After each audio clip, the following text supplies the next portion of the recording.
ಮೀಸಲಾತಿ ಒಳ ಮೀಸಲಾತಿ ಇನ್ನೂ ಕೂಡ ಕಟ್ಟಿಲ್ಲ.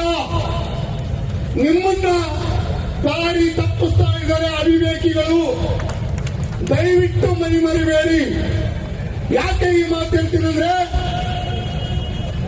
ಬ್ರಾಹ್ಮಣ ಸಮುದಾಯಕ್ಕೆ 10% ಮೀಸಲಾತಿ ಇದೆ.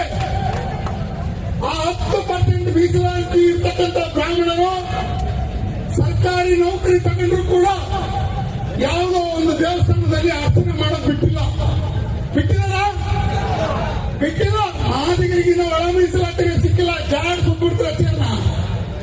ಮರಿಬೇಡಿ.